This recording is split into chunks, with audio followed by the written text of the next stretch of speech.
देश में मॉनसून की बारिश भले ही कम हो, लेकिन संसद के मॉनसून सत्र से पहले राजनीतिक घटनाओं की बारिश तेज हो गई है।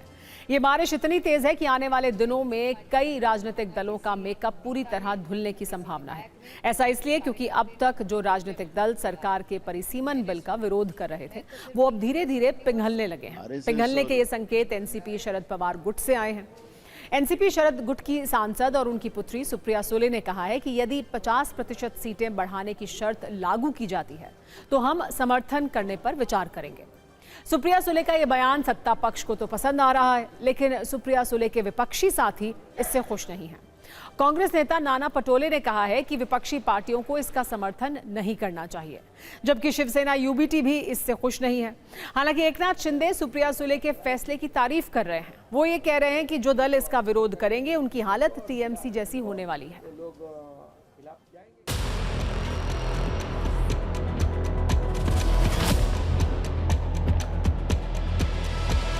जो भी बिल आएगा हमें विस्तार से इंडिया अलायंस में चर्चा करेंगे। हमारी जो चर्चा हुई थी उसके बारे में मैंने कई लोगों से उसमें चर्चा की थी।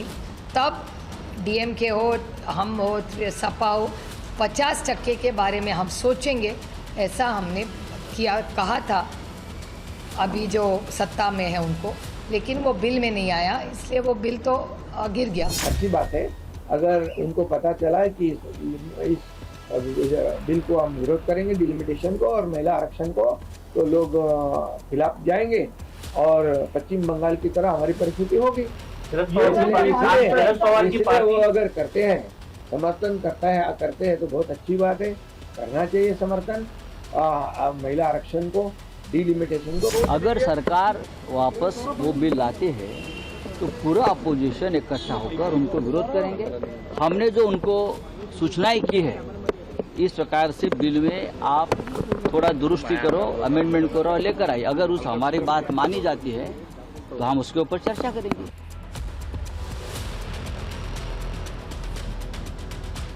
कोई भी हालत में ये बिल पारित करने के लिए डिलिमिटेशन का उसकी पूरी कोशिश बीजेपी कर रही है, इसमें कोई दो मत नहीं है। आरएसएस और नरेंद्र मोदी की सरकार ये डिलिमिटेशन के बाद देश की संवैधानिक व्यवस्था के मूल ढांचे को ही तोड़ना चाहती है।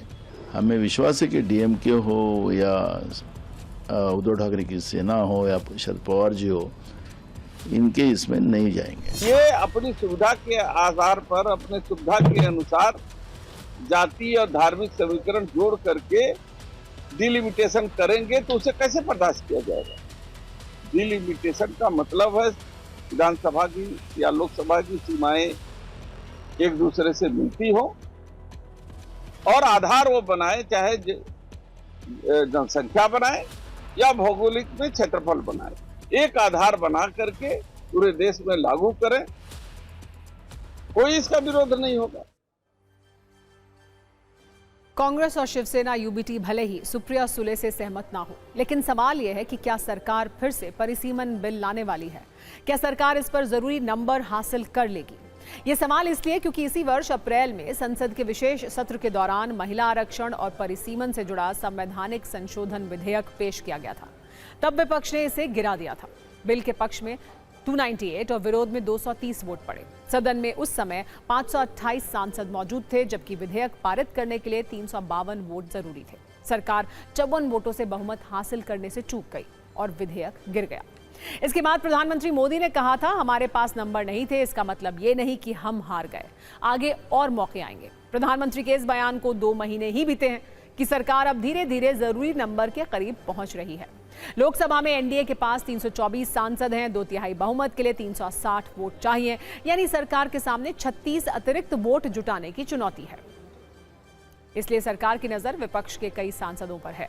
समाजवादी पार्टी के 37 सांसद हैं, आरजेडी के 4 सांसद हैं और एनसीपी शरद गुट के 8 सांसद हैं। सूत्रों के मुताबिक जेएमएम के 3, आप के 3 और एनसी के 2 सांसद भी सत्ता पक्ष के संपर्क में बताए जा रहे हैं। यानी संसद में नंबर गेम ऐसा है कि हर सांसद का हिसाब हो रहा है और हर वोट की कीमत तय की जा रही है। सरकार समर्थन जुटाने के साथ साथ वोटिंग से दूरी के विकल्प पर भी काम कर रही है। शरद पवार की पार्टी के 8 सांसद इस पूरे गणित में बड़ा फैक्टर हैं। सुप्रिया सुले समर्थन का संकेत दे रही हैं। अगर शरद पवार की पार्टी के 8 सांसद भी समर्थन दे दें तो सरकार के पास समर्थन का आंकड़ा 332 हो जाएगा और 28 वोट की और जरूरत होगी। इधर डीएमके के पास लोकसभा के 22 सांसद हैं। अगर डीएमके सरकार के समर्थन में वोट करती है तो सरकार का आंकड़ा 354 तक पहुंच जाएगा, यानी 360 के बहुमत से सिर्फ 6 वोट दूर। और अगर डीएमके समर्थन के बजाय एब्सटेन करती है तो संसद में मौजूद सांसदों की संख्या घटेगी और बहुमत का आंकड़ा भी नीचे आ जाएगा। यानी डीएमके चाहे समर्थन करे या दूरी बनाए, दोनों ही स्थितियों में उसका फैसला अहम है।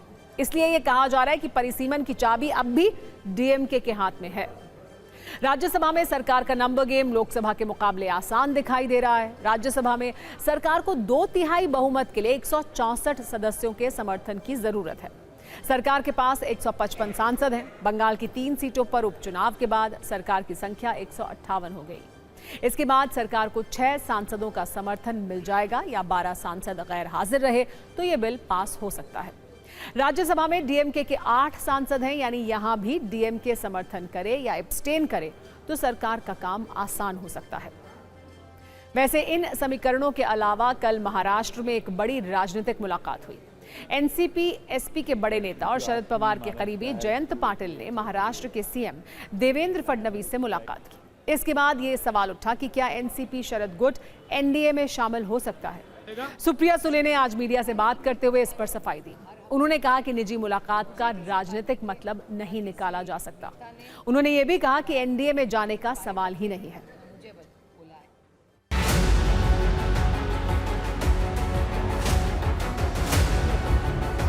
जयंत पाटिल जी हमारे पार्टी के बहुत वरिष्ठ नेता है।